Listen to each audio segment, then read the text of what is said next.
Assalamualaikum dan selamat sejahtera. Anda bersama saya, Nur Alia Safrina, dalam segmen Berita Pendidikan TVPSS Sekolah Rendah Arab Jaim Al-Faizin.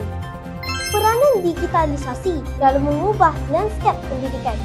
Hari ini kita akan membincangkan satu perkembangan penting dalam dunia pendidikan. Dalam era digital yang serba maju ini, teknologi bukan sahaja mengubah cara kita berkomunikasi, tetapi bagaimana kita belajar dan mengajar. Penggunaan bahan digital telah menjadi semakin penting dalam kelas-kelas seluruh negara.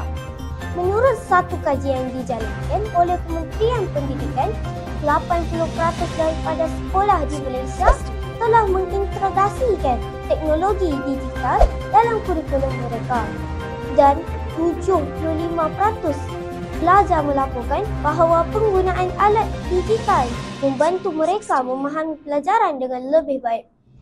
Digitalisasi pendidikan membuka peluang pembelajaran yang lebih luas dan inklusif.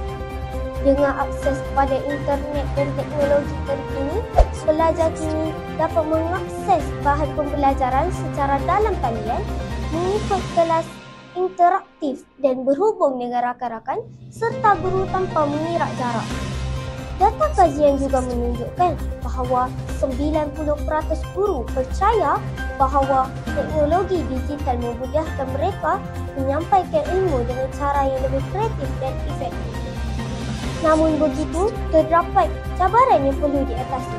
Menurut dapatan kajian, 20% pelajar masih menghadapi masalah akses kepada peralatan teknologi dan internet yang mencukupi. Kerjasama antara kerajaan, institusi pendidikan dan masyarakat amatlah penting untuk mencapai matlamat ini. Dengan usaha berterusan, kita percaya bahawa digitalisasi dapat membawa pendidikan negara kita ke tahap yang lebih tinggi, menyediakan peluang yang sama rata kepada semua pelajar dan melahirkan generasi yang celik teknologi dan berdaya saing. Sekian sahaja segmen Berita Pendidikan untuk kali ini. Terima kasih kerana menonton. Saya, Nur Alia Safrina, mengucapkan selamat maju jaya kepada semua.